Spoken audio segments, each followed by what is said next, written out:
Welcome to India's best mutual funds by Finology 30। ये India की शायद सबसे ट्रस्टेड म्यूचुअल फंड शॉर्टलिस्ट है। ये इतनी जरूरी है कि मैं इसे बनाने से पहले आप देख रहे हो नई शर्ट भी लेके आया हूं। एनीवेज, इस बार का फॉर्मेट थोड़ा सा डिफरेंट है। हमको ये इंश्योर करना था कि ये जो सीरीज है ना, जो हम इतनी मेहनत करते हैं बैक एंड पे, ये आप लोगों के लिए सिर्फ टिप्स के फॉर्मेट में ना आ जाए, ये म्यूचुअल फंड टिप्स ना हो जाए, क्योंकि वो पर्पस नहीं है। तो इस बार ना इस सीरीज को थोड़ा एक्सपांड किया है पहले से भी ज्यादा, जहां हमने बहुत ज्यादा फोकस किया है आपको ये दिखाने में कि बैकएंड पे किस तरह से फंड का एलिमिनेशन सिलेक्शन होता है, क्या वो सारे स्टेप्स हैं जिससे हम हर कैटेगरी में फंड्स को पिक कर पाते हैं। मैं आपको बताने वाला हूं हमारा लार्ज कैप म्यूचुअल फंड का इस साल का selection process. This is Pranjal Kamra with Finology for investors. शुरू करते हैं India's best mutual funds for 2025। अब देखो, हर साल की तरह इस साल भी सिलेक्शन जब हम शुरू करते हैं लार्ज कैप्स का, तो डायलेमा होता है between index funds, active funds और ईटीएफ्स। अब इंडेक्स फंड यानी जो सेंसेक्स, निफ्टी या ऐसे किसी भी इंडेक्स को मिमिक करता है, जहां फंड मैनेजर अपना दिमाग नहीं लगाता, जो शेयर्स इंडेक्स में है, जिस भी इंडेक्स को वो ट्रैक कर रहा है वो उसे उठा लेता है। एक्टिव यानी कि जहां फंड मैनेजर अपनी इंटेलिजेंस लगा के मार्केट को आउट परफॉर्म करने की कोशिश करता है और उसके बदले एक हायर फीस लेता है। ईटीएफ्स यानी एक स्टॉक का बास्केट जो आप रेडीमेड, जैसे आप शेयर खरीदते हो वैसे अपने ब्रोकर से खरीद सकते हो, और जब आपको उसको बेचना है तो आपको कोई और बायर ढूंढना पड़ेगा, आप एएमसी से उसे रिडीम नहीं करवा सकते। तो ये तीन ऑप्शंस हमारे पास थे। तो अब इन तीनों में से जब हमको फिल्टर आउट करना है कि हमको किस पे फोकस करना है, तो यहां डेटा हमारे काम आता है। पिछले 10 साल का अगर मैं डेटा देखूं तो ये दिखता है कि एक्टिव फंड्स ने इंडेक्स फंड्स को, और मैं ईटीएफ्स को भी उसी कैटेगरी में लूंगा, भारत में लगभग सारे ईटीएफ्स इंडेक्स को ही ट्रैक करते हैं, तो अभी जब मैं इंडेक्स बोल रहा हूं हम ईटीएफ इंडेक्स दोनों समझते हैं। तो डेटा ये कहता है कि पिछले 10 साल में एक्टिव फंड्स ने इंडेक्स फंड को रफली 1.37% पर ईयर से आउट परफॉर्म किया, यानी एक्टिव फंड्स ने ज्यादा रिटर्न दिया है पिछले 10 सालों में। लेकिन ये डेटा थोड़ा मिसलीडिंग इसलिए है कि 2017 के एंड में सेबी ने रिक्लासिफिकेशन भी किया, यानी 2018 से 24 तक लगभग 7 साल हो गए हैं जहां म्यूचुअल फंड्स का रिक्लासिफिकेशन हुआ। तो पहले क्या होता था, कोई फंड हो सकता है कहने को लार्ज कैप है, लेकिन वो एक्स्ट्रा रिटर्न्स लाने के लिए, हीरो बनने के लिए, इन्वेस्टर्स को खुश करने के लिए रिटर्न्स ला रहा है मिड कैप और स्मॉल कैप में पैसा लगा के। यानी इन्वेस्टर सोच रहा है कि वो लो रिस्क फंड में इन्वेस्ट कर रहा है क्योंकि वो लार्ज कैप में जा रहा है, लेकिन फंड एक्स्ट्रा रिटर्न्स लाने के लिए एक्स्ट्रा रिस्क ले रहा है। तो इसको सेबी ने चेंज किया, स्ट्रिक्ट रूल्स आए। जैसे एक रूल आया कि अगर कोई लार्ज कैप फंड है तो वो 80% अपना पैसा मार्केट कैप वाइज जो टॉप 100 कंपनीज हैं इंडिया में उन्हीं में लगा सकेगा। और इसका रिजल्ट ये हुआ कि ये जो एक्टिव फंड्स आउट परफॉर्म करते थे ना इंडेक्स फंड्स को, ये नैरो डाउन हो गया। दूसरा रिजल्ट ये हुआ कि फंड मैनेजर जहां पहले 5000 स्टॉक्स में से सिलेक्ट करता था, उसका बास्केट अब 100 स्टॉक्स में रिस्ट्रिक्ट हो गया। उसे अब 80% पैसा टॉप 100 कंपनियों में से ही कंपनियां चुन के लगाना है, यानी आउट परफॉर्मेंस देने का स्कोप कम हो गया। अब आप बाकी 20% में ही अपना स्किल दिखा सकते हो बियॉन्ड 100 कंपनीज।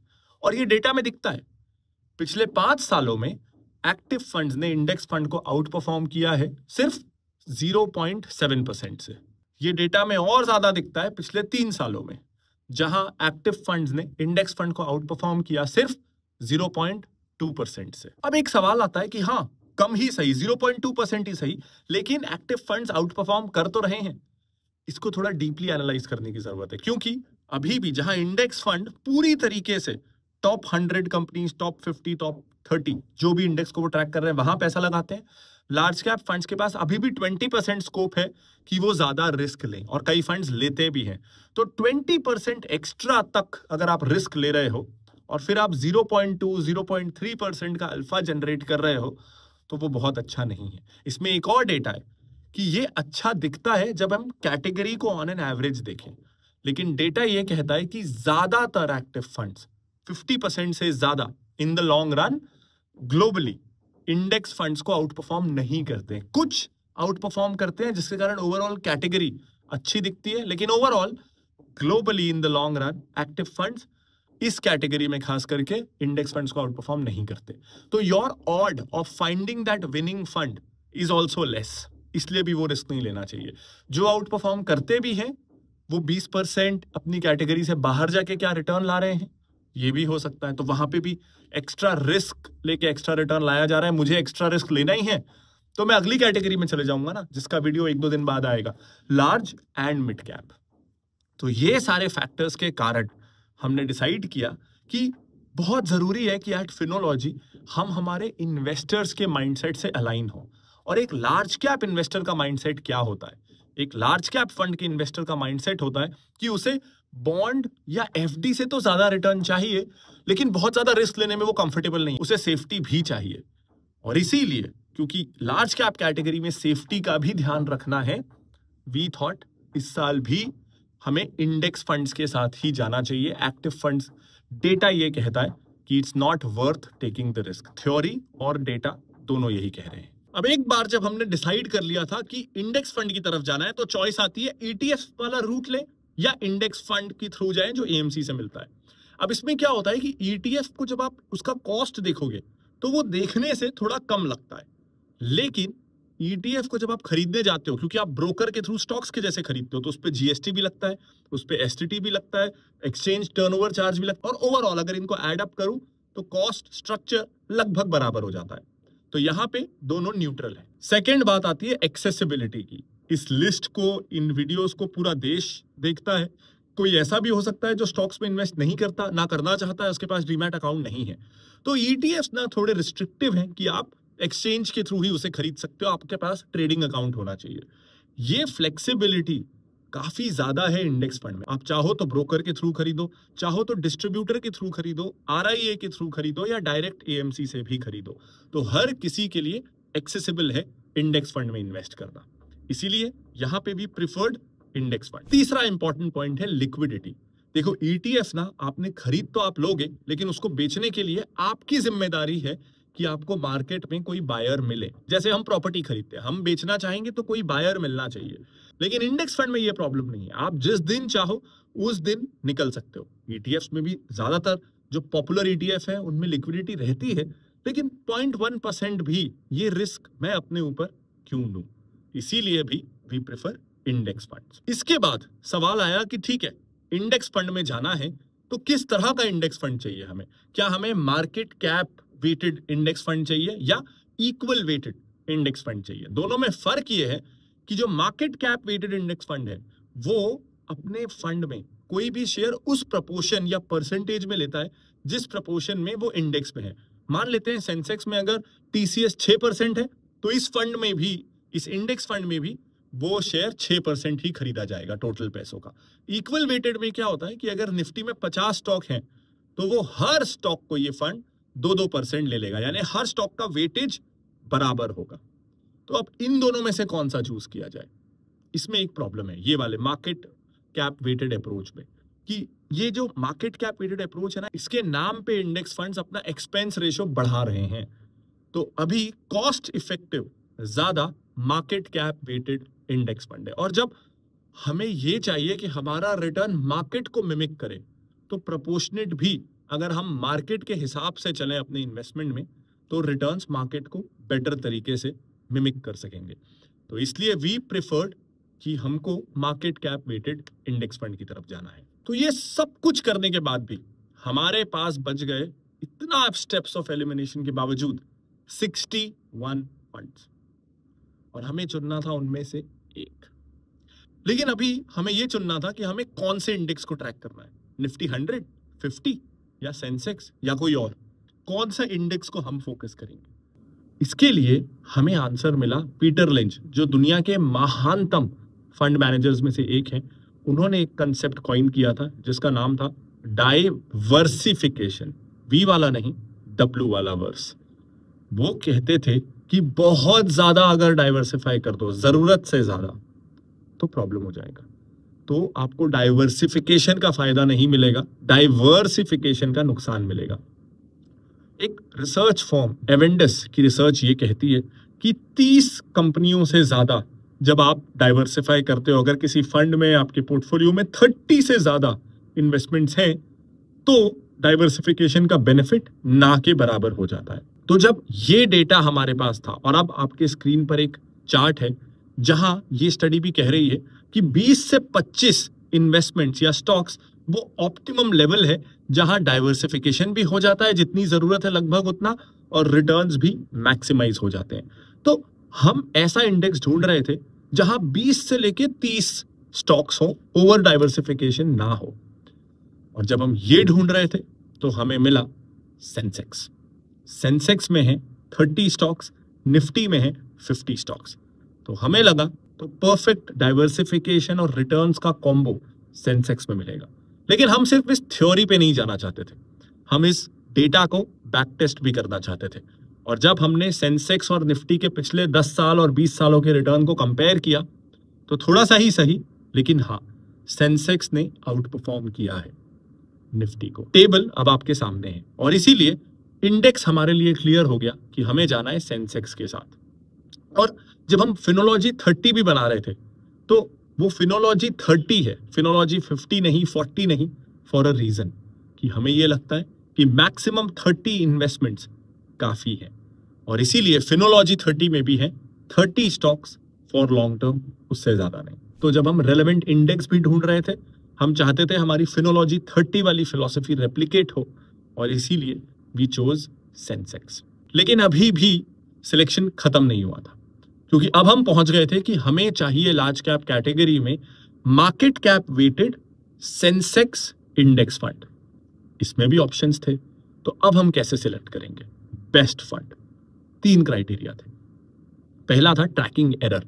देखो, जब भी कोई इंडेक्स में कोई चेंजेस आते हैं तो कितना जल्दी फंड उन चेंजेस को मिमिक करता है। इंडेक्स में से जो शेयर निकला, जो आया, या जो प्रपोर्शन चेंजेस हुए, कितनी जल्दी इंडेक्स फंड उसे कैप्चर करता है। ये कम से कम होना चाहिए, उतने अच्छे से मिमिक हो सकेगा। पहला क्राइटेरिया ये था।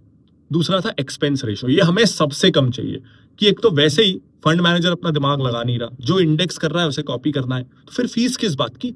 फीस तो कम से कम होनी चाहिए। तो लोएस्ट फीस इस कैटेगरी में हमारे लिए बहुत जरूरी थी। और तीसरा था वाइड रीच। ये फंड ऐसी एएमसी का हो कि हम ना कई बार अज्यूम कर लेते हैं कि हर कोई ऑनलाइन से बहुत कंफर्टेबल है। ये नेसेसरी नहीं है। किसी को ऑफलाइन इन्वेस्ट करना होगा, किसी को बैंक जाके डिस्ट्रीब्यूटर से, आरआईए से, कोई ऑनलाइन करना चाहेगा। तो इस फंड की अवेलेबिलिटी अच्छी हो। ये तीनों कैटेगरी को जब हमने वेटेज दिया तो रिजल्ट आया थैंकफुली पिछले साल वाला ही HDFC इंडेक्स फंड का सेंसेक्स प्लान। तो the best large cap mutual fund for India for the year 2025 is HDFC index का सेंसेक्स प्लान। इसमें अगर आपका रिटायरमेंट दूर है तो मैं प्रेफर करूंगा कि आप ग्रोथ ऑप्शन के साथ जाओ। तो अब जब हमको अगला फंड चूज करना था उन लोगों के लिए जिन्हें थोड़ा बहुत मार्केट का एक्सपीरियंस है, तो वो वोलेटिलिटी थोड़ी ज्यादा डाइजेस्ट कर सकते हैं, जिनका एज प्रोफाइल थोड़ा यंग है, आई वुड से अंडर 40, उन लोगों के लिए this fund should be a better pick than the previous fund. तो इस बार हमें चूज करना था between an actively managed large cap या large and mid cap fund में से। तो सबसे पहले तो हार्ड डेटा, और ये हार्ड डेटा एक्सपेक्टेड था। 2 कारणों से एक्सपेक्टेड था। पहला कि लार्ज कैप फंड का जो यूनिवर्स है, ये जो क्लासिफिकेशन हुआ है, ये बहुत नैरो है। भारत की market capitalization wise top 100 companies को ही लार्ज कैप माना गया है। अब एक एक्टिव फंड में 50-60 स्टॉक्स होते हैं, तो उन 100 स्टॉक्स में से ही फंड मैनेजर को 50-60 स्टॉक्स चूज करने हैं जो यूजुअली एक फंड में होते हैं, और 80% पैसा वहीं लगाना है। यानी खुद का टैलेंट दिखाने का स्कोप बहुत लिमिटेड। तो इसलिए एक्टिव फंड में मैं फंड मैनेजर को एक्स्ट्रा फीस नहीं देना चाहता स्टॉक पिक करने के लिए, क्योंकि स्टॉक पिक करने का स्कोप ही नहीं है। तो जब स्कोप है ही नहीं तो मैं उसे टैलेंट दिखाने की फीस एक्स्ट्रा क्यों दूं? इससे अच्छा तो इंडेक्स फंड ले लो। वर्सेस सेकंड कैटेगरी थी लार्ज एंड मिड कैप, जिसमें शुरू की 100 कंपनीज तो हैं ही जो लार्ज कैप वाली हैं, प्लस अगली 150 कंपनियां भी है, यानी market cap wise 101 to 250th company, जिन्हें सेबी बोलता है कि मिड कैप कंपनियां हैं। यानी 250 स्टॉक्स का बास्केट है 50 से 60 स्टॉक्स चुनने के लिए। तो बास्केट 2.5 गुना बड़ा हो गया है, यानी फंड मैनेजर के पास स्कोप है यहां अपना टैलेंट दिखाने का। तो from a talent perspective, active fund मतलब मैं फंड मैनेजर के टैलेंट पे बेट कर रहा हूं, तो टैलेंट दिखाने का स्कोप पर्सपेक्टिव से, क्वालिटेटिव एंड रैशनल पर्सपेक्टिव से ये कैटेगरी मुझे बेटर लग रही है। लेकिन सिर्फ इसलिए मुझे जाना नहीं है, मुझे डेटा भी देखना है। तो डेटा क्या कहता है? तो डेटा अब आपके सामने है। अलग अलग टाइम पीरियड्स में large and mid cap funds ने कभी 4.5% से आउट परफॉर्म किया है, कभी 5, कभी 2.5। तो आप 3 ईयर पीरियड लें, 5 ईयर या 7 year, large and mid cap funds ने लार्ज कैप फंड्स को आउट परफॉर्म किया है। एग्रीड कि ये लार्ज कैप फंड से ज्यादा रिस्की भी है। वहां सिर्फ लार्ज कैप्स हैं, यहां लार्ज एंड मिड कैप्स हैं। लेकिन मैं ये अज्यूम कर रहा हूं कि ये फंड उन्हीं लोगों के लिए है जिन्हें लार्ज कैप्स, खास करके इंडेक्स लार्ज कैप, बहुत ज्यादा पैसिव लगते हैं, बहुत ज्यादा सेफ लगते हैं। तो वो एक स्टेप अप लेना चाहते हैं रिस्कोमीटर में। तो अगर आप एक स्टेप अप लेना चाहते हो रिस्कोमीटर में फॉर हायर रिटर्न्स, तो हिस्टोरिकल रिटर्न्स मुझे ये दिखाते हैं कि इस कैटेगरी का जो इंक्रीमेंटल रिस्क है वो जस्टिफाइड है बाय सब्सटैंशियली हायर रिटर्न्स। ये मार्जिनल रिटर्न्स नहीं है, ये सब्सटैंशियली हायर रिटर्न्स हैं। And I think risk to reward in this scenario is justified specifically because इसमें भी सिर्फ भारत की 5,500-6 हजार में से टॉप 250 मार्केट कैप कंपनीज को चुना जा रहा है, जो मेरी नजर में तो सेबी का एक स्ट्रिक्ट क्लासिफिकेशन है, जरूरी है इंडस्ट्री वाइड अप्रोच के लिए। लेकिन भारत की 250 टॉप कंपनियों को भी ना अगर मैं उनका मार्केट कैप देखूं तो मुझे तो वो सारी की सारी कंपनियां मेरी नजर में इनफॉर्मली लार्ज कैप ही लगती है। तो इसलिए ये कैटेगरी मुझे for its risk adjusted return better लगती है, जिसके कारण हमने एक second large cap fund, active large cap fund recommend ना करके अगला फंड हमने रिकमेंड करने का डिसाइड किया from large and mid cap category. अब इस कैटेगरी में हमारा पहला फिल्टर था कि हमें एक ऐसा फंड चाहिए था जिसका proven substantial long term track record, recency bias में फंसना नहीं था। अब ये रिक्लासिफिकेशन हुआ ही 2017 में, यानी ये कैटेगरी एक तरह से एग्जिस्ट हुई इन इट्स न्यू डेफिनेशन 2017 से। तो 7 साल हुए थे, तो हमारे पास 7 साल का डेटा था। हमने 7 साल का डेटा पूरा देखा। We wanted a fund with a history of 7 years. हमें नया फंड नहीं चाहिए था। तो बस इसके बाद इस कैटेगरी में भी वांटेड कंसिस्टेंसी। कंसिस्टेंसी हमारे लिए बहुत जरूरी थी, और क्योंकि कोविड वाला साइकिल था, एक डाउनटर्न देखा हुआ था इन फंड ने, हमने पहले ही फिल्टर वो लिया है कि 2017 के बाद से वो फंड एग्जिस्टेंस में होना चाहिए। तो हमें पता था कि इस फंड ने एक साइकिल डाउनवर्ड देखा हुआ है। तो रोलिंग रिटर्न्स हमारे लिए बहुत जरूरी थे।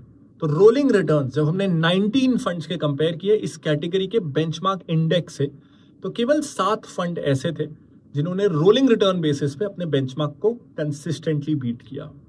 तो हमारे पास बचे 7 ही फंड्स। इसके बाद अगला फिल्टर बहुत ही सिंपल था। हमें कॉस्ट देखनी थी कि इन 7 फंड्स में से लोएस्ट कॉस्ट वाला फंड कौन सा है। हमें कंसिस्टेंसी देखनी थी, हमें एएमसी का रेप्यूटेशन देखना था, उनकी फंड मैनेजमेंट टीम देखनी थी। ये चारों फैक्टर्स देखने के बाद समय आया फंड रिवील करने का। Drum rolls please. And our choice is Kotak equity opportunities fund. 1 साल हो, 5 साल हो, 3 साल हो, कंसिस्टेंटली हर बार रोलिंग रिटर्न्स बेसिस पे इस फंड ने अपने बेंचमार्क को बीट किया है। Expense ratio is impressive. Fund house की overall reputation is very good.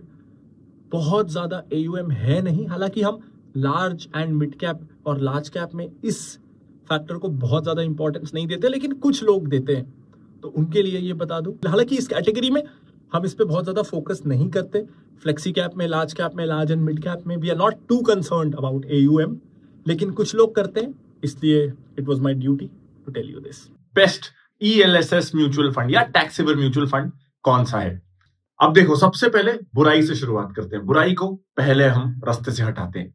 तो इस कैटेगरी के साथ प्रॉब्लम यह है कि इसमें 3 साल का लॉक इन है। जो पैसा आपने डाल दिया 3 साल के लिए वो पैसा फंस गया। और जब हम म्यूचुअल फंड की, स्टॉक्स की बात करते हैं तो एक बिगेस्ट एडवांटेज हम डिस्कस यही करते हैं कि आज पैसा डालो, कल परसों निकाल लो। ये फ्लेक्सिबिलिटी इस कैटेगरी को बहुत अच्छा बनाती है। लेकिन पर्टिकुलरली ELSS में आप 3 साल तक पैसा नहीं निकाल पाओगे। तो एक बड़ा प्रो जो जनरली है म्यूचुअल फंड्स का, वो यहां नहीं है। तो अगर आपको लगता है कि आप म्यूचुअल फंड्स के साथ अभी एक्सपेरिमेंट कर रहे हो, आप श्योर नहीं हो, आपको तो बस डाल के देखना है कैसा फील होता है, आप 3 साल नहीं रह सकते हो। वैसे तो 3 साल अगर आप नहीं रह सकते हो तो आपको इक्विटी म्यूचुअल फंड में आना ही नहीं चाहिए, लेकिन कई बार हमें लगता है कि नहीं मैं रहने का सोचता तो हूं 4 साल 5 साल, लेकिन जस्ट इन केस कुछ हो गया तो फ्लेक्सिबिलिटी चाहिए, तो ये कैटेगरी आपके लिए है ही नहीं।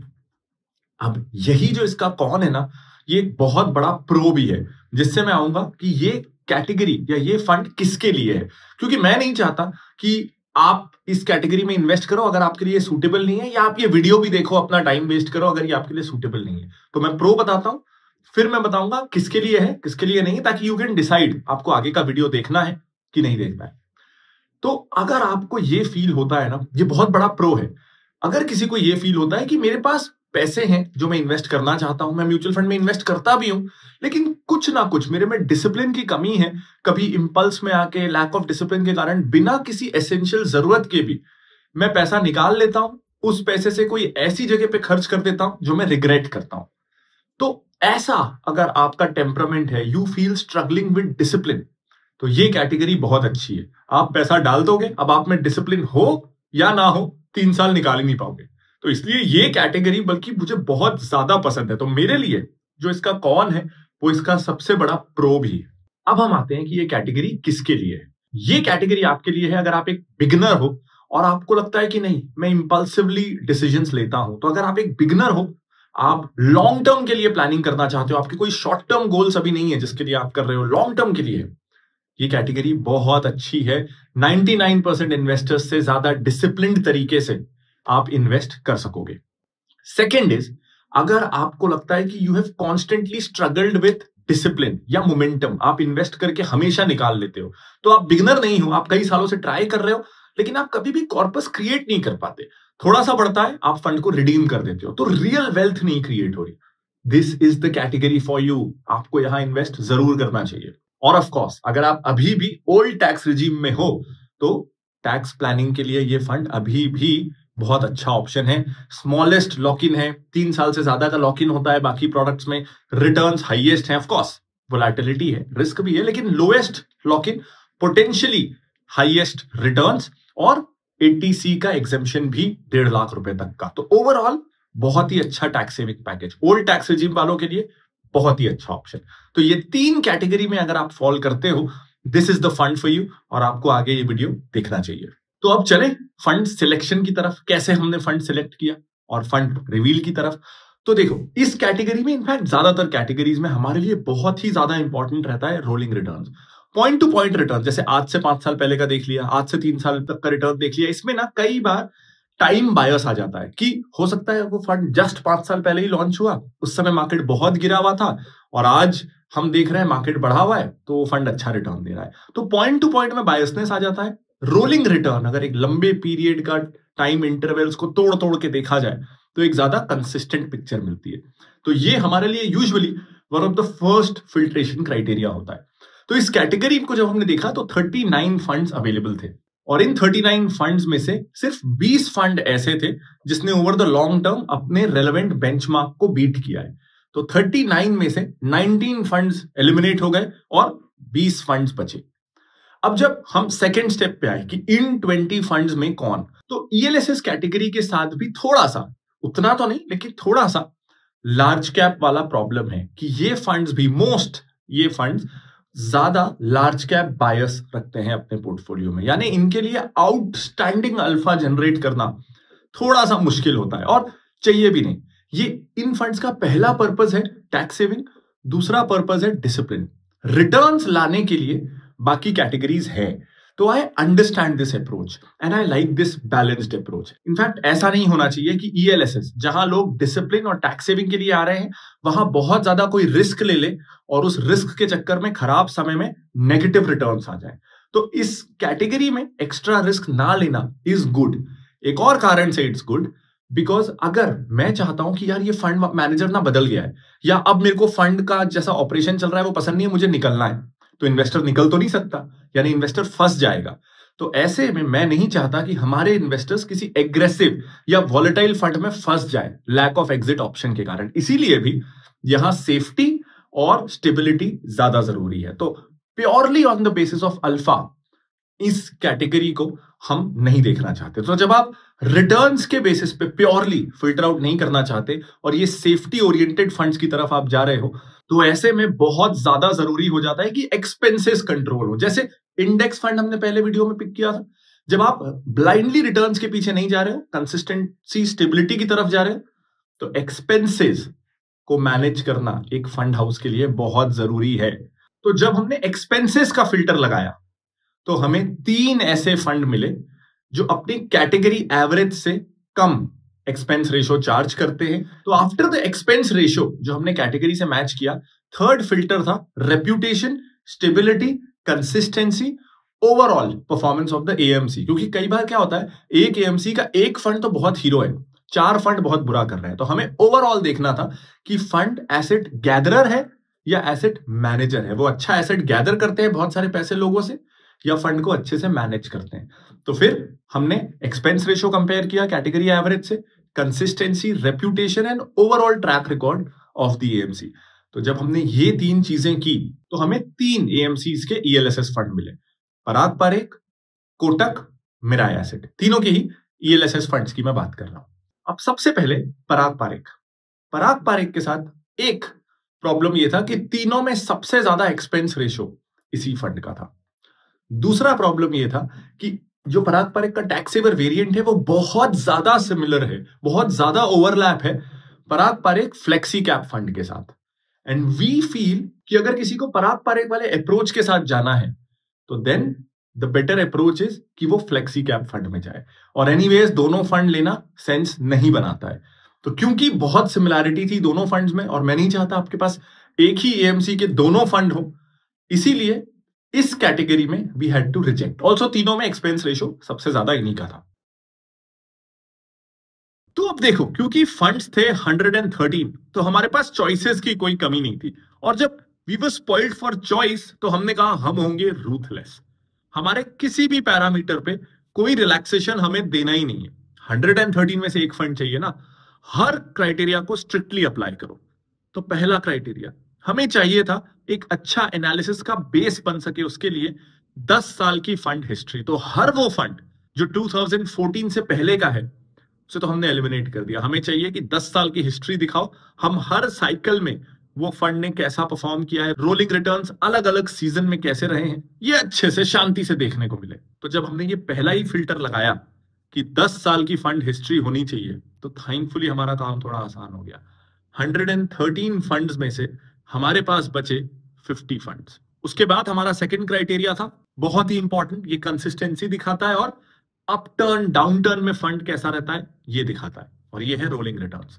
तो जब हमने रोलिंग रिटर्न्स का फिल्टर लगाया तो अपने बेंचमार्क को 15 फंड्स कंसिस्टेंटली बीट नहीं कर रहे थे, तो 50 में से हमारे पास बचे 35 फंड्स। उसके बाद तीसरा क्राइटेरिया आया कि एक्टिव फंड्स में जब हम जा रहे हैं तो कोई भी फंड हमेशा बहुत अच्छा करे ये जरूरी नहीं होता, और बुरे समय में फंड जब अंडर परफॉर्म करे तब हमें कंफर्ट देता है एक लोअर एक्सपेंस रेशियो कि चलो तुमने परफॉर्मेंस तो खराब किया ही, कहीं मेरे से ज्यादा फीस तो नहीं ले ली, तो थोड़ा सा कंफर्ट मिलता है अगर एक्सपेंस रेशियो कम हो। तो कैटेगरी एवरेज से जब हमने एक्सपेंस रेशियोज को कंपेयर किया इन 35 फंड्स का, तो हमारे पास बचे 18 ऐसे फंड्स जिनकी हिस्ट्री भी अच्छी थी, 10 साल की हिस्ट्री थी, जिन्होंने रोलिंग रिटर्न्स में आउट परफॉर्म भी किया है और जो कैटेगरी एवरेज से कम एक्सपेंस रेशियो भी चार्ज करते हैं। तो ये बहुत अच्छा कॉम्बो है। लेकिन ये फिल्टर लगाने के बाद हमारे पास बचे केवल 18 फंड्स। अब इन 18 फंड्स में से हम वो एक फंड कैसे ढूंढे? तो यहां पे 3-4 फैक्टर्स और आए। पहला, एसेट मैनेजमेंट कंपनी की रेपुटेशन, उनके पास कोई 1-2 हीरो फंड्स हैं या जनरली उनके फंड्स अच्छा करते हैं, तो एएमसी फिल्ट्रेशन हुआ। इसके बाद आया फंड मैनेजर जो है उसका करियर कैसा रहा है, वो पहले कौन सा फंड मैनेज करते थे, जब से वो इस फंड को मैनेज कर रहे हैं ये फंड कैसा चल रहा है। तो फंड मैनेजर और उनकी जो टीम है उनकी हिस्ट्री हमने एनालाइज की। इसके बाद हम आए चर्निंग पे, कौन सा फंड कितनी चर्निंग करता है, क्योंकि जितनी ज्यादा चर्निंग हो रही है उससे ये समझ में आता है कि ये फंड अपनी फिलॉसफी, अपने स्टाइल, अपने मैंडेट को लेके क्लियर नहीं है। चर्निंग हमारे लिए कई बार हमें कंफ्यूजन दिखाता है, तो lower churn is an important factor. तो जब ये 3-4 क्राइटेरिया और लगे तो हमारे पास 18 में से बचे 4 ऐसे फंड जो काफी अच्छे लग रहे थे। अब मुझे ना फंड्स के नाम जल्दी से याद नहीं होते, इसलिए स्क्रीन पर है चारों इंडिया की टॉप नॉच अच्छी रेप्यूटेशन वाली एएमसीज हैं। ट्रैक रिकॉर्ड्स अच्छा रहा इन फंड्स का, रोलिंग रिटर्न्स अच्छे रहे हैं, एक्सपेंस रेशियो मैनेजेबल है। तो ये चार ऐसे फंड जिनमें से विनर चुनना वाज डिफिकल्ट।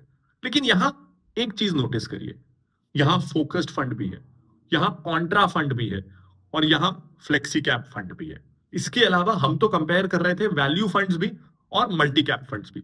तो 5 कैटेगरीज को हम कंपेयर कर रहे थे, जिनमें से 3 कैटेगरी के फंड्स यहां हैं, 2 कैटेगरी एटलीस्ट लेबल तरीके से, लेबल को मैं देखूं तो पूरी तरीके से एलिमिनेट हो गई है। तो इन चारों में से बेस्ट चुने, उसके पहले ये जरूरी है कि हमें ये समझना है कि ये 5 कैटेगरीज आखिर हैं क्या, इनमें क्या माइनर डिफरेंसेस हैं और हमने क्यों इन्हें कंबाइन किया। सबसे पहले आते हैं हम फ्लेक्सी कैप पे। फ्लेक्सी कैप जैसे नाम से कह रहा है फ्लेक्सिबल, ये इकलौती ऐसी कैटेगरी है जहां फंड मैनेजर को पूरा फ्रीडम है, लगभग पूरा फ्रीडम है। वो चाहे तो जितना पैसा लार्ज कैप में लगाना चाहे लगाएं, जितना मिड कैप में लगाना चाहे लगाएं, स्मॉल कैप्स में लगाना चाहे लगाएं।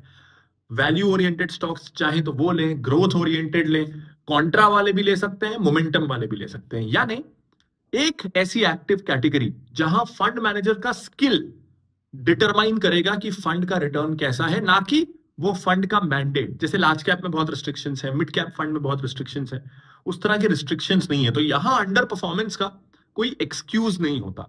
तो यहां डिस्प्रपोर्शनेटली हाई वेटेज हमें देना पड़ता है फंड मैनेजमेंट का ट्रैक रिकॉर्ड और फंड मैनेजमेंट टीम का एक्सपीरियंस, उनकी प्रायर सीवी। ये पिनिकल है एक एक्टिव फंड का, और इस फ्रीडम के साथ आती है बहुत सारी जिम्मेदारी और बहुत ज्यादा आउट परफॉर्म या अंडर परफॉर्म करने, दोनों ही तरह का रिस्क रिवॉर्ड। तो फंड मैनेजमेंट टीम और कंसिस्टेंसी इस कैटेगरी में बहुत जरूरी है। इससे सिमिलर लेकिन थोड़ी रिस्ट्रिक्टिव कैटेगरी है मल्टी कैप, जहां अगेन मल्टी का मतलब यह कि आप अलग अलग कैटेगरी में इन्वेस्ट कर सकते हो, लेकिन यहां थोड़ा सा डिफाइन किया है सेबी ने कि आपको 100 रुपए में से 25 रुपए कम से कम लार्ज कैप्स में लगाने हैं, 25 रुपए कम से कम मिड कैप में लगाने हैं, 25 रुपए कम से कम स्मॉल कैप में लगाने हैं। बाकी जो 25% बचा उसको आप कहीं भी लगाओ, वहां फ्लेक्सिबिलिटी है। तो वैसे मैं कहूं तो इस कैटेगरी में भी काफी फ्लेक्सिबिलिटी है, आप जिस भी मार्केट कैप में चाहो अप टू 50% का इन्वेस्टमेंट कर सकते हो। लेकिन इसमें प्रॉब्लम तब आता है जब मार्केट बहुत बुल रन में है और मुझे पता है कि यहां से गड़बड़ होने वाली है, खास करके स्मॉल कैप्स में। तो कई बार ना जब मैं सेफ्टी ढूंढ रहा हूं कि नहीं, कि इस मौके पे थोड़ा स्मॉल कैप से निकल जाते हैं, थोड़ा कैश पे बैठ जाते हैं या थोड़ा लार्ज कैप मिड कैप में एक्सपोजर बढ़ा देते हैं, वहां ये कैटेगरी थोड़ी रिस्ट्रिक्टिव हो जाती है। तो ऐसे मार्केट में, जैसे मार्केट अभी भी हालांकि काफी गिरा है लेकिन अभी भी महंगा है, और अगर कोई सेफ्टी ढूंढ रहा है तो यहां थोड़ा फंड मैनेजर फंस जाता है कि 25% पैसा तो स्मॉल कैप्स में डालना ही है, अगर उसे लग रहा है वो बियरिश है स्मॉल कैप्स को लेके तो भी डालना है, ये रिस्ट्रिक्शन आ जाता है। अगली कैटेगरी है कॉन्ट्रा फंड्स की। अब ये बहुत स्ट्रिक्ट डेफिनेशन नहीं है कॉन्ट्रा इन जनरल, ये क्योंकि एक थीमेटिक थ्योरेटिकल क्वालिटेटिव एनालिसिस है। तो कॉन्ट्रा को आप ऐसा समझिए कि ये वो फंड्स हैं जो कोशिश करते हैं ऐसे स्टॉक्स पिक करने की जिसपे अभी मार्केट बहुत ज्यादा बुलिश नहीं है, या जिन स्टॉक्स इंडस्ट्रीज को मार्केट इग्नोर कर रहा है, या जिनमें बुलिश ट्रेंड नहीं है। अब ये फंड्स थोड़े ट्रिकी हो सकते हैं इन द लॉन्ग रन। अगर बेट सही पड़ा मेरा, अगर मैंने सही सेक्टर के बारे में सोचा कि आज मार्केट इसको इग्नोर कर रहा है, 5 साल बाद देखना मार्केट को रियलाइज होगा, तो मैं बहुत ही अच्छे रिटर्न्स दे दूंगा। लेकिन अगर मैंने एक ऐसा सेक्टर चुन लिया जो आज तो नेगेटिव है ही और जो अगले 5 साल 10 साल भी बुरा ही करेगा, उसमें मोमेंटम आएगा ही नहीं, तो ये फंड्स बहुत अंडर परफॉर्म भी कर सकते हैं। इस तरह का एक कॉन्सेंट्रेटेड फंड जो एटलीस्ट इन थ्योरी उन स्टॉक्स का पोर्टफोलियो बना रहा है जो इग्नोर्ड है, निग्लेक्टेड है, थोड़ा ज्यादा रिस्की हो जाता है। डेफिनेटली जब आप ऐसे इग्नोर्ड पॉकेट्स में जाने की कोशिश करोगे तो आपको वैल्यू मिलेगी, अंडर वैल्यूड बार्गेन स्टॉक्स मिलेंगे। लेकिन अगर आपको वैल्यू ही चाहिए तो then I think next category better है, वैल्यू फंड्स। वैल्यू फंड्स का फोकस होता है ये जो पीबी मेट्रिक्स हैं, पी मेट्रिक्स हैं, पेग रेशियो है, जो ट्रेडिशनल बेसिक वैल्यूएशन मेट्रिक्स हैं, उन्हें यूज करें और साथ में क्वालिटी ढूंढे। तो quality plus decent bargain price, ये दोनों का कॉम्बिनेशन ये फंड्स एटलीस्ट थ्योरेटिकली ढूंढने की कोशिश करते हैं। अब एक प्रॉब्लम है जो मैं आपको बताना चाहता हूं। देखो, जैसा मल्टी कैप में डेफिनेशन फिक्स है, 25% यहां, 25% यहां, 25% यहां। मिड कैप में फिक्स्ड है, लार्ज कैप में फिक्स्ड है। ये जो कॉन्ट्रा वैल्यू फंड्स है ना, यहां ये बहुत फिक्स्ड क्राइटेरिया नहीं है। तो कई बार क्या होता है, कोई फंड लेबल्ड होता है कॉन्ट्रा, लेबल्ड होता है वैल्यू, लेकिन वो उसे प्रैक्टिस नहीं कर रहा होता है। वो कर रहा होता है किसी भी दूसरे फंड की तरह ऑपरेट, लेकिन बस क्योंकि सेबी का रूल ये है कि एक फंड कैटेगरी में आप एक ही स्कीम लॉन्च कर सकते हो। पहले कितने भी कर सकते थे, लेकिन आजकल हर म्यूचुअल फंड कंपनी एक लार्ज कैप फंड ही रख सकती है, एक मिड कैप फंड ही रख सकती है। तो कई बार क्या होता है, ये जो कैटेगरी है कॉन्ट्रा वैल्यू फोकस्ड, ये एएमसी के पास बहाना हो जाता है सिमिलर तरीके का एक और फंड निकाल के पैसे इकट्ठे करने का। इसलिए ये थोड़ी सी कैटेगरीज मुझे डराती हैं, वैल्यू कॉन्ट्रा की। पता नहीं किस लेवल तक ये फॉलो हो रहा है। हालांकि कुछ तो दिख जाता है, पी रेशो में, पीबी में, होल्डिंग्स में कुछ तो पता चल जाता है, लेकिन कई बार ऐसा लगता है कि ये अपने लेबल को फॉलो नहीं कर रहा, बस नाम के लिए एक और फंड लगाना था इसलिए इन्होंने ये लेबल चिपका रखा है। तो ये दो कैटेगरीज के साथ ये प्रॉब्लम है। तीसरा है फोकस्ड फंड। ये कैटेगरी मुझे पसंद है। वी प्रेफर अगर फंड्स में 30 से कम स्टॉक्स हो, क्योंकि साइंटिफिक एनालिसिस ये बोलता है कि 30 स्टॉक्स के बाद डाइवर्सिफिकेशन का बेनिफिट खत्म हो जाता है। तो फोकस्ड इज अ कैटेगरी जहां सीलिंग लिमिटेड है कि 30 स्टॉक्स होने चाहिए या उससे कम। बहुत ज्यादा डाइवर्सिफाइड पोर्टफोलियो आप ओवर डाइवर्सिफाई नहीं कर सकते। अगेन यहां कैटेगरी या क्लास को लेके मार्केट कैप वाइज वो फ्लेक्सिबिलिटी है। यहां रिस्ट्रिक्शन है कि ऐसा नहीं कि 100 स्टॉक्स लेके बैठ जाओ, थोड़ा कॉन्सेंट्रेटेड एक्सपोजर दो अपने इन्वेस्टर्स को। तो जब ये सारी चीजें हमारे सामने आती हैं और मैं खुद से ये पूछता हूं और मेरी टीम में हम खुद से ये पूछते हैं कि एक आइडियल फंड कैसा होना चाहिए। अगर एक ड्रीम म्यूचुअल फंड हो, कल को हम यहां से और ग्रो करें और हमारा अगर एक म्यूचुअल फंड आए, फिनोलॉजी 30 कल को अगर एक म्यूचुअल फंड हो, तो हम क्या अप्रोच लेना चाहेंगे। और मैं वॉर्न करूंगा, यहां थोड़ा सा पर्सनल बायस आता है। हम यहां एक आइडियल सपनों का फंड चुनने की कोशिश कर रहे हैं, तो बायस है यहां। प्योरली साइंटिफिक डेटा बैक ये 4 में से एक हमने पिक किया है, मैं ऐसा दावा नहीं करूंगा। तो जब मैं अपना ड्रीम फंड लॉन्च करूंगा जब भी, तो वो कैसा होगा, उसकी क्वालिटीज क्या होंगी।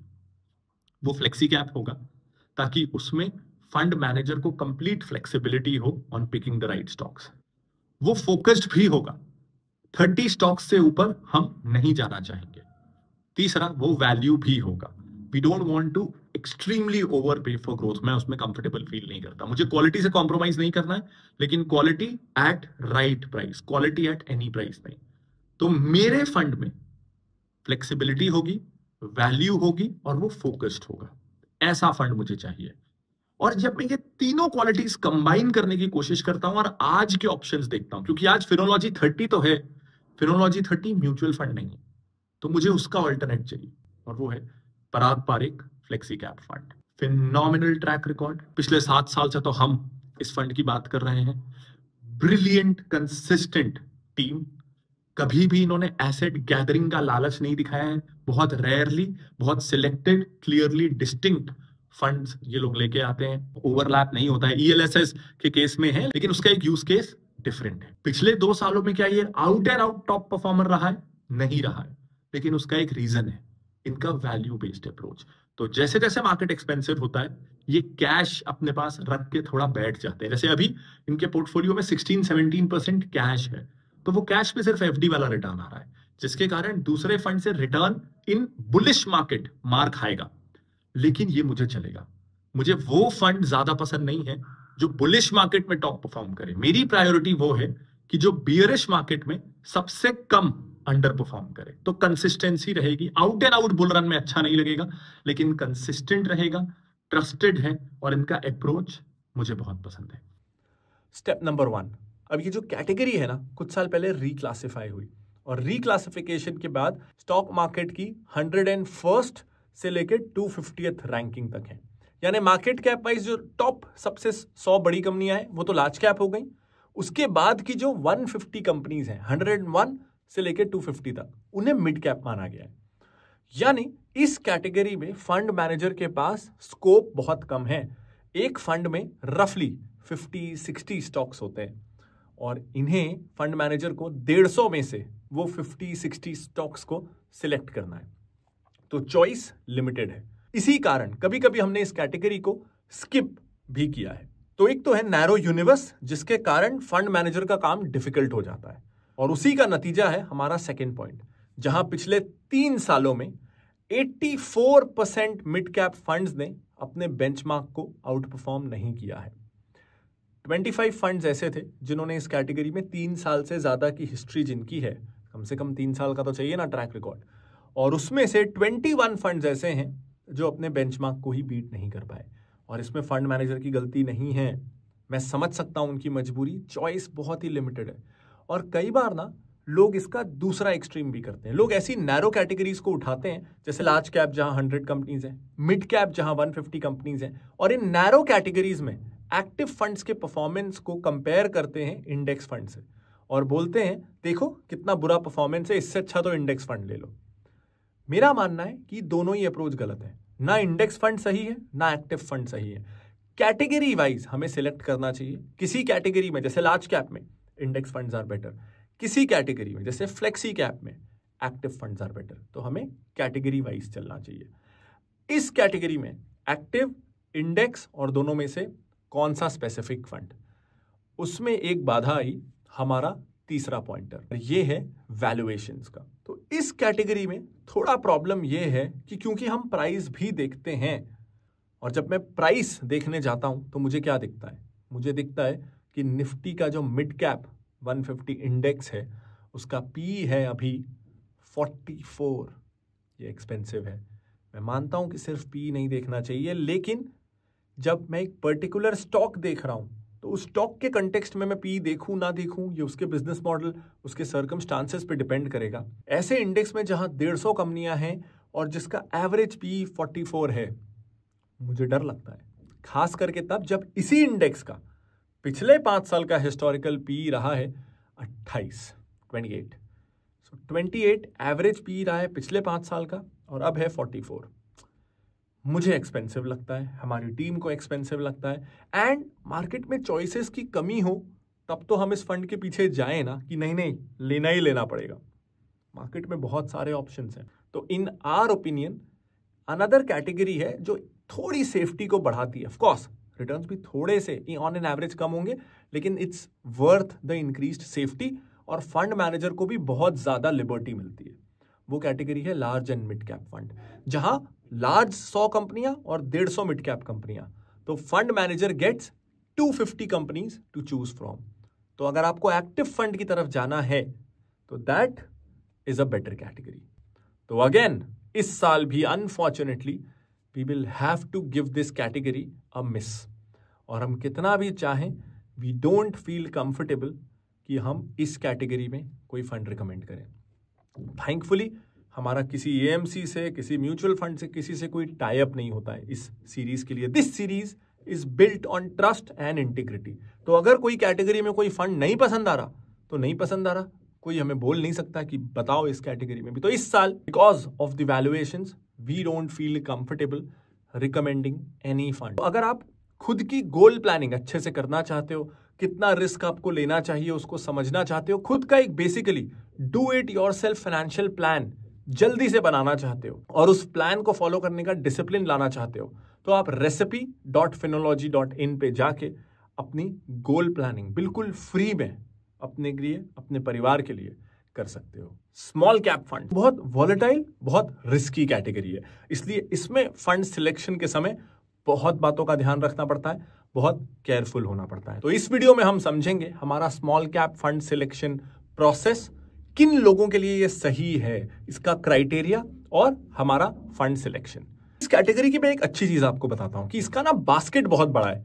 कहने को ये स्मॉल कैप है, लेकिन बास्केट इतना बड़ा है कि सिर्फ टॉप 250 कंपनीज को छोड़ के मार्केट कैप वाइज बाकी सारी कंपनियां इस फंड के लिए अवेलेबल है। तो बहुत सारे सिलेक्शन ऑप्शंस हैं। यही इसका एक कॉन भी है कि नंबर्स तो बहुत ज्यादा हैं, लेकिन आप 250 के आगे 500 कंपनीज तक चले जाइए, 1000 तक शायद चले जाइए, उसके बाद ज्यादातर कंपनियों में क्वालिटी नहीं है, इन्वेस्टेबल ग्रेड की वो कंपनियां नहीं है। तीसरा एक और पॉइंट बहुत जरूरी होता है, ये वो कैटेगरी है जहां फंड मैनेजर की रेप्यूटेशन मेक और ब्रेक होती है। अगर वो इस कैटेगरी में आउट परफॉर्म कर जाए इंडस्ट्री से काफी ज्यादा, तो उसका करियर जिंदगी भर के लिए सेट। लेकिन वही हीरो बनने के चक्कर में इस कैटेगरी में वो कुछ ऐसे स्टॉक्स ले ले जो आउटसाइज्ड बेट्स देने का पोटेंशियल रखते हैं, और फंड मैनेजर ने उनमें बेट कर दिया, बेट उल्टा पड़ा तो कंपनियां बैंकरप्ट होती हैं। ये फंड का एनएवी बहुत तेजी से नीचे जाता है। इसका करियर पे फंड मैनेजर के लाइफ लॉन्ग इफेक्ट पड़ता है। फंड मैनेजर्स भी आई एम श्योर इस कैटेगरी को छूने से पहले बहुत डरते हैं, and you need a very very talented fund manager to handle this category. तो यहां डिस्प्रपोर्शनेटली हाई वेटेज हमें देना पड़ता है on the fund manager, his और her team and their track record. इस कैटेगरी को जब आप देख रहे हो तो इसको डिस्प्रपोर्शनेटली हाई वेटेज दीजिएगा। So when we were looking to actively pick a small cap fund, एक डेटा हमारे सामने आया कि पिछले 3 सालों में 68% स्मॉल कैप फंड्स ने अपने इंडेक्स को, बेंचमार्क को बीट नहीं किया है, डिस्पाइट द फैक्ट कि पिछले 3 साल बहुत अच्छे रहे हैं। जबकि यहां बीट करने का स्कोप बहुत ज्यादा रहता है क्योंकि बड़ा बास्केट अवेलेबल है, लेकिन बहुत सारी चॉइसेस से आता है बहुत सारा कंफ्यूजन, बहुत सारी चर्निंग और बहुत सारा अंडर परफॉर्मेंस। इस कैटेगरी में एक्टिव फंड्स ने ऑनेस्टली मुझे डिसअपॉइंट किया है। तो इफ एक्टिव फंड्स ने इन जनरल डिसअपॉइंट किया है, क्या हमें इस कैटेगरी में इंडेक्स फंड्स की तरफ जाना चाहिए? कोई Nifty small cap index, BSc small cap index fund recommend करना चाहिए? ऑनेस्टली हमने काफी सोचा इस बारे में, लेकिन एक चीज हमें डराती है, और वो ये कि हम इंडेक्स फंड करने में भी कंफर्टेबल हो जाते हैं अगर वहां वैल्यूएशन कंफर्ट होता। अब डेटा हमें क्या कह रहा है?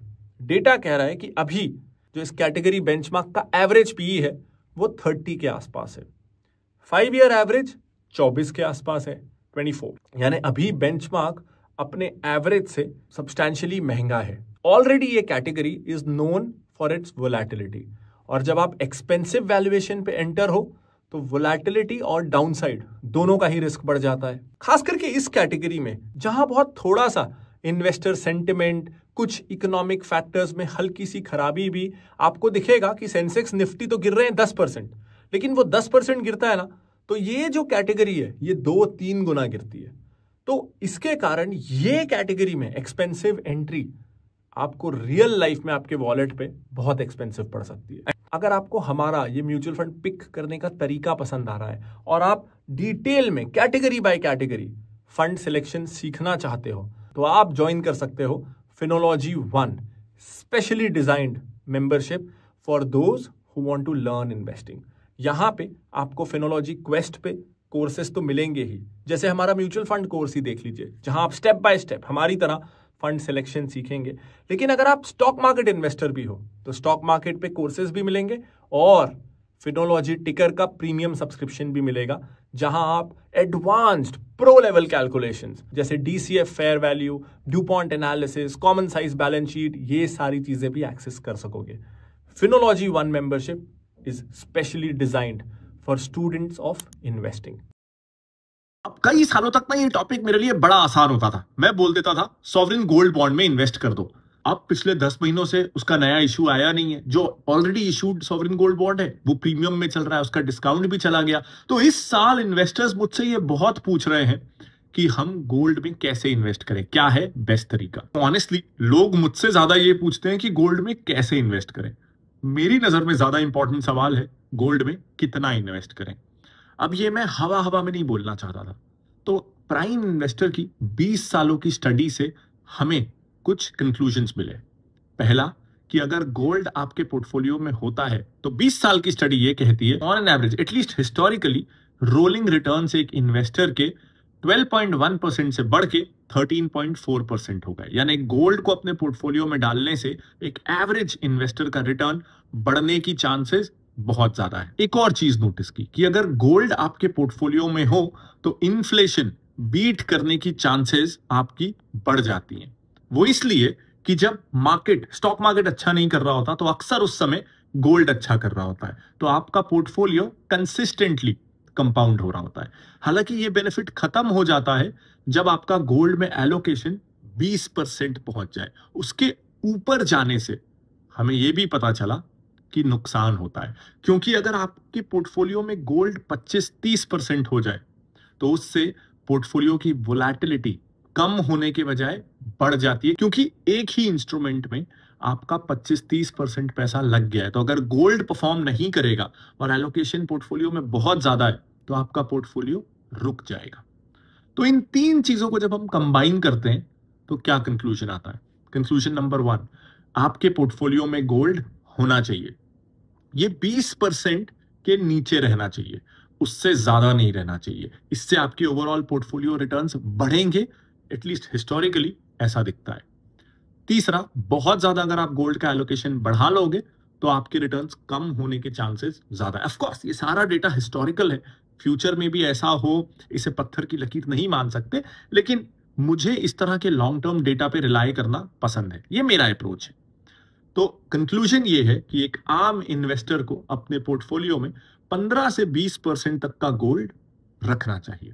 अब ये डिपेंड करता है आपकी रिस्क प्रोफाइलिंग में, आप कितना रिस्क ले सकते हो, कितने आपके रिटर्न एक्सपेक्टेशंस है। मुझे आपकी रिस्क प्रोफाइलिंग नहीं पता इस तरह के ऑनलाइन वीडियो में, तो मैं एक जनरल सी बात कह रहा हूं। अभी ना 4 मेजर ऑप्शंस हैं हमारे पास गोल्ड में इन्वेस्ट करने के। पहला है फिजिकल गोल्ड, दूसरा है डिजिटल गोल्ड, तीसरा गोल्ड ईटीएफ्स और चौथा गोल्ड म्यूचुअल फंड्स। अब फिजिकल गोल्ड की बात करते हैं। इसमें 2 फर्दर बाइफर्केशंस होते हैं, ज्वेलरी और बार्स या कॉइन्स। अब देखो, जो सबसे फाइनेंशियली इनएफिशिएंट है, सबसे ज्यादा नुकसान आपको जिसमें फाइनेंशियली होगा वो है ज्वेलरी, क्योंकि उसमें मेकिंग चार्जेस ज्यादा होते हैं। तो 10% से ऊपर के मेकिंग चार्जेस हो सकते हैं। वो सीधा सीधा कॉस्ट ऐसी है जो आपकी डूब गई जब आप गोल्ड को पिघलाने जाओगे या वापस करने जाओगे। तो सीधा सीधा आप 10-15% नीचे आ गए गोल्ड प्राइस से।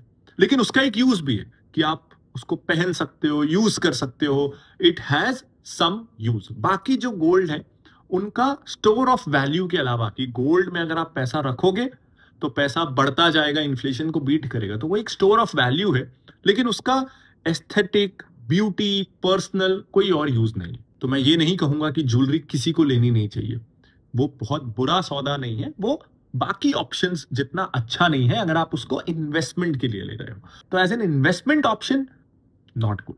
लेकिन अगर आपको कॉम्बो चाहिए ना, कि नहीं हमें तो वैसे भी ज्वेलरी लेनी ही थी, जरूरत थी, प्लस इन्वेस्टमेंट भी हो जाएगा, अगर दोनों यूज केस हैं देन आप सारे ऑप्शंस को भूल जाओ, jewellery is the best option.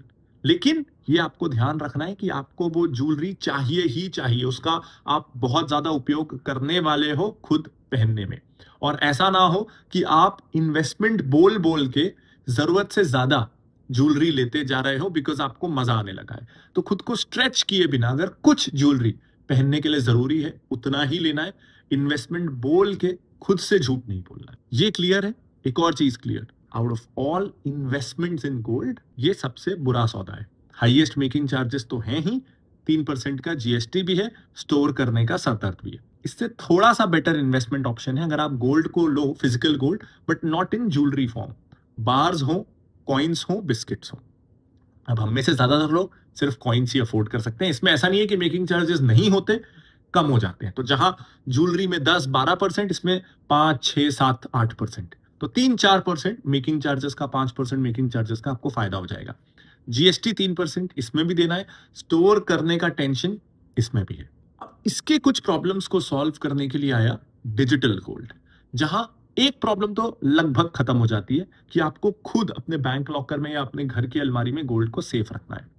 तो डिजिटल गोल्ड वाली कंपनियां क्या करती हैं, आप उनसे गोल्ड डिजिटली खरीदते हो, वो आपको एक सर्टिफिकेट या ऐप में आपके वो दिखने लगेगा कि आपके पास इतना गोल्ड है, और उसके बदले वो गोल्ड खरीदती हैं और अपने सेफ वेयर हाउसेज में रखती हैं और उसका इंश्योरेंस भी करा लेती हैं। तो अगर वेयर हाउस में रखने से भी कुछ हो गया तो भी इंश्योरेंस के कारण आपका गोल्ड इज सेफ। लेकिन इसमें एक प्रॉब्लम है, अब ये प्लेटफॉर्म खुला है, वो आपके लिए वेयर हाउस में गोल्ड खरीद के रख भी रहे हैं, उसकी सिक्योरिटी, उसकी इंश्योरेंस, तो उनके कॉस्ट भी तो है। तो इन प्लेटफॉर्म्स पे ना गोल्ड खरीदने बेचने पे एक आर्बिट्राज या कहें कमीशन लगता है, यानी गोल्ड का रियल जो प्राइस है आप खरीदने जाओगे तो उससे थोड़ा महंगा मिलेगा, बेचने जाओगे तो रियल गोल्ड के प्राइस से थोड़ा कम मिलेगा। इसे आप कह लीजिए कि ये डिजिटल गोल्ड का मेकिंग एंड स्टोरिंग चार्ज है।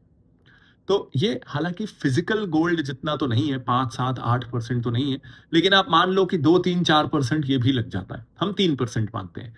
तो 3% इसमें कॉस्ट लग गई, कमीशन लग गया, बाइंग और सेलिंग में दोनों गिन लूं, 3% जीएसटी लग गया, 6% तो लगना ही लगना है। एक एडवांटेज ये है, आपको सेफ्टी की चिंता नहीं करनी, इंश्योर्ड है, दूसरा, आपको स्टोर नहीं करना।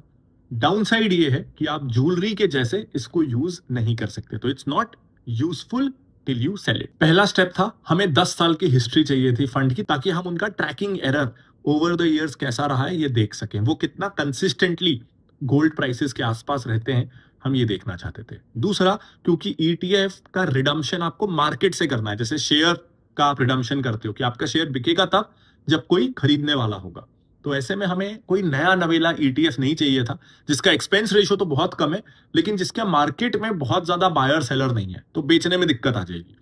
इसीलिए हमारा थ्रेशोल्ड था कि हमको कम से कम ऐसा ईटीएफ चाहिए जिसका AUM 1000 करोड़ रुपए का हो, यानी 1000 करोड़ रुपए वैल्यू के ईटीएफ यूनिट मार्केट में हो। तो जब हमने ये 2 फिल्टर लगाए तो 17 गोल्ड ईटीएफ्स आज की स्थिति में इंडिया में है, तो 17 में से सिर्फ 7 फंड्स बचे, 10 फंड एलिमिनेट हो गए। अब तीसरा फिल्टर था कि ठीक है, ट्रैकिंग एरर कम है, AUM अच्छा है, लेकिन ये 2 फैसिलिटीज के बदले मुझे एक्सपेंस कितना देना है। तो एक्सपेंस रेशो कैटेगरी एवरेज था गोल्ड ईटीएफ्स का 0.62%, और हमें ऐसे फंड चाहिए थे जो इससे कम चार्ज करते हो। तो जब हमने ये फिल्टर लगाया कि उन फंड्स को एलिमिनेट कर दो जिनका एक्सपेंस रेशो 0.62 से ज्यादा है, तो 7 में से 3 फंड एलिमिनेट हो गए और बचे ये 4 फंड जो अब आपके स्क्रीन पे है। उसके बाद इन चारों में से बेस्ट पिक करने के लिए हमें कॉम्बिनेशन चाहिए था कि ट्रैकिंग एरर भी कम से कम हो, गोल्ड के प्राइस ज्यादा एक्यूरेटली मिमिक हो, AUM भी अच्छा खासा हो, ज्यादा से ज्यादा हो, और एक्सपेंस रेशो भी कम से कम हो। तो तीनों के कॉम्बिनेशन को जब हमने मेजर किया तो बेस्ट था ICICI प्रूडेंशियल का gold ETF fund. Tracking error बहुत कम है, AUM अच्छा खासा है, एक्सपेंस रेशो भी कम है, फंड की हिस्ट्री भी बहुत लंबी है। आज in absence of sovereign gold bond, this is the best choice for most investors. देखो, लिक्विड फंड्स ये एक ऐसी कैटेगरी है जिसमें ना अक्सर लोग कंफ्यूज होते हैं कि मैं सेविंग्स में रखूं, FD करा लूं या लिक्विड फंड। ये तीनों में डिफरेंसेस क्या है और मुझे कब लिक्विड फंड में इन्वेस्ट करना है। तो इस वीडियो में हम आपको हमारी तरफ से बेस्ट लिक्विड फंड तो बताएंगे ही, लेकिन साथ में ये भी बताएंगे, सबसे पहले शुरुआत इसी से करेंगे कि कब लिक्विड फंड सूटेबल है आपके लिए। अब देखो, जब हमको 1 महीने के लिए पैसा रखना है, 1.5, 2, 3 महीने के लिए पैसा रखना है ना, तो हम अक्सर क्या करते हैं, हम सेविंग्स अकाउंट पे उस पैसे को रखते हैं। अब सेविंग्स अकाउंट में मिलता है 2.5, 3%, 4%। FD हम करा नहीं सकते क्योंकि शॉर्ट टर्म FD में 15 दिन, महीने भर की FD में भी काफी कम इंटरेस्ट रेट होता है, सेविंग्स के आसपास ही होता है। और अगर मैं FD करा लूं और जरूरत पहले आ जाए तो 0.5% से लेकर 2% तक की पेनल्टी लग जाती है प्री मेच्योर विड्रॉल पे, और मुझे घाटा हो जाता है। और कई बार ना ऐसा भी यूज केस रहता है कि मुझे पता नहीं है जरूरत कब पड़ेगी, मुझे ये पता है कि जल्दी ही पड़ेगी, लेकिन 1 महीने में, 2 महीने में या 3 महीने में रोलिंग पैसा आ रहा है, एक महीना पड़ा रहता है, तो मैं क्या करूं। अब इसका एक ऑल्टरनेटिव कई बार ऑटो स्वीप भी होता है, लेकिन ऑटो स्वीप से ना अकाउंटिंग कॉम्प्लेक्स हो जाती है, आपका CA आपसे परेशान हो जाएगा। और दूसरा, उसमें कई बार लीफो फीफो यानी last in first out, first in first out, ये कॉम्प्लिकेटेड कंसेप्ट होते हैं जिससे हमारा रिटर्न सच में क्या है ये हम ठीक से कैलकुलेट नहीं कर पाते। और कई बार देखते हैं कि सिर्फ कहने को ऑटो स्वीप था, रिटर्न तो बहुत ही कम मिला क्योंकि लीफो फीफो पता नहीं क्या क्या लग रहा था। तो वो आइडियल सॉल्यूशन नहीं हो पाता अगर बहुत फ्रीक्वेंट ट्रांजैक्शंस हैं, और साथ में टैक्स का एंगल भी देखना होता है। तो ऐसे केस में ना लिक्विड फंड एक अच्छा ऑप्शन निकल के आता है कि अगर आपको 2 महीने, 4 महीने के लिए पैसा रखना है, आपको नहीं पता कब जरूरत पड़ेगी, तो आपको बहुत लिक्विड उसे रखना है कि 1 दिन में निकल सके, 2 दिन में निकल सके। आपको सेविंग से अच्छा खासा रिटर्न भी ज्यादा चाहिए, लेकिन आपको सेफ्टी पे बहुत ज्यादा कॉम्प्रोमाइज नहीं करना है। आपको एक हाईली सेफ तरीका चाहिए सेविंग्स अकाउंट से ज्यादा रिटर्न्स पाने का। अब लिक्विड फंड होता क्या है? देखो, लिक्विड फंड ना ज्यादातर ऐसे डेट इंस्ट्रूमेंट्स में इन्वेस्ट करता है जिनकी मेच्योरिटी 91 डेज या उससे कम की है। इसका यह मतलब बिल्कुल नहीं है कि आपका रिडम्पशन 91 डेज के अंदर ही होना चाहिए। फंड ऐसे इंस्ट्रूमेंट्स में इन्वेस्ट कर रहा है जो 91 डेज में मैच्योर होते हैं।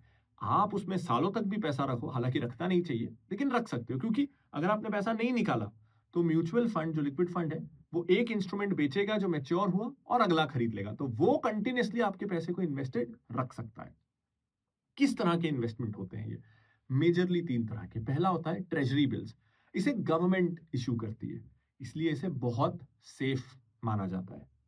दूसरा होता है सर्टिफिकेट ऑफ डिपॉजिट्स, इसे बैंक्स इशू करते हैं। तो क्योंकि बैंक इशू करते हैं इसलिए इसे भी बहुत सेफ माना जाता है। हाँ, गवर्नमेंट इशूड सिक्योरिटी से ज्यादा रिस्की होता है, लेकिन बहुत ज्यादा रिस्की नहीं होता है, ए कैटेगरी से ज्यादा रिस्की होता है, इसलिए रिटर्न्स भी थोड़े से ज्यादा मिलते हैं in compare to government issued securities. तीसरा होता है कमर्शियल पेपर। इसे कॉर्पोरेट एंटिटीज इशू करती है, यानी बड़ी बड़ी कंपनियां, टाटा, रिलायंस जैसी कंपनियां। अब क्योंकि इन्हें कंपनीज इशू कर रही हैं तो ऑफ कोर्स इसे गवर्नमेंट और बैंक से थोड़ा सा अगेन और ज्यादा रिस्की समझा जाता है। इन तीनों में this is the riskiest category. अब हम आते हैं रिटर्न एक्सपेक्टेशन। आपको कितना रिटर्न एक्सपेक्ट करना चाहिए? Between 6 to 7%। 6% से ऊपर कुछ भी आ जाए तो अच्छा है। एफडीज और लिक्विड फंड, हमें दोनों में क्लियर डिफरेंस बताओ। फ्लेक्सिबिलिटी, लिक्विड फंड्स ज्यादा फ्लेक्सिबल होते हैं, आप आज निकालो कल पैसा आपके अकाउंट में। एफडीज में प्री मेच्योर विड्रॉल पेनल्टी लग जाती है 0.5% से लेके 2% तक, और अगर आपको ये डिसाइडेड नहीं है कि पैसे की जरूरत कब पड़ेगी तो आप सही ड्यूरेशन की एफडी करा नहीं पाओगे। वैसे में liquid funds are a better option. और पर्पस का डिफरेंस है, लिक्विड फंड जो है वो शॉर्ट टर्म नीड्स को मीट करने के लिए है, एफडी जो है वो आपके वेल्थ को लॉन्ग टर्म के लिए सेफ रखने को है। तो दोनों का ये जो डिस्टिंक्शन है ना, ये बहुत क्लियर है। अब हम आते हैं हमारे बेस्ट लिक्विड फंड को हमने कैसे सिलेक्ट किया और वो फंड कौन सा है। अब देखो, लिक्विड फंड में ना क्योंकि रिटर्न्स बहुत ज्यादा नहीं है, आपको 15% का रिटर्न नहीं मिलने वाला, एफडी के आसपास, एफडी से हो सकता है थोड़ा कम ही रिटर्न मिले, तो एक्सपेंस रेशो बहुत जरूरी हो जाता है। एक्सपेंस रेशो कम से कम होना चाहिए। तो 36 लिक्विड फंड्स हमारे पास थे। सबसे पहले हमने फिल्टर लगाया उन लिक्विड फंड्स का जिनका एक्सपेंस रेशो कैटेगरी एवरेज से कम है। अब कैटेगरी एवरेज था 0.15%, तो हमने ये देखा कि कौन से ऐसे फंड हैं जो इससे ज्यादा चार्ज कर रहे हैं। इस फिल्टर को लगाने पे 16 फंड्स आउट ऑफ 36 एलिमिनेट हो गए और हमारे पास बचे 20 फंड। अब लिक्विड फंड में सेकंड सबसे इंपॉर्टेंट चीज है सेफ्टी, क्योंकि अगर मैंने आपको बताया गवर्नमेंट सिक्योरिटी सबसे सेफ होती है, बैंक वाली उससे ज्यादा रिस्की, कॉर्पोरेट वाली उससे ज्यादा रिस्की, तो रिटर्न मैक्सिमाइज करना है तो ज्यादा से ज्यादा एलोकेशन कॉर्पोरेट वाले सेगमेंट में दे दो, रिटर्न्स बढ़ जाएंगे। लेकिन लिक्विड फंड में लोग आ रहे हैं बहुत हायर रिटर्न्स के लिए नहीं, हाई डिग्री ऑफ सेफ्टी और सेविंग्स से ज्यादा रिटर्न के लिए। ये दो पर्पज है कि मेरे शॉर्ट टर्म की नीड्स पूरी करने के लिए 1-2 महीना पैसा पार्क करना है तो रिटर्न सेविंग से ऊपर मिल जाए, तो हम हाईएस्ट रिटर्न्स के पीछे भागेंगे नहीं, हम हाईएस्ट सेफ्टी के पीछे भागेंगे।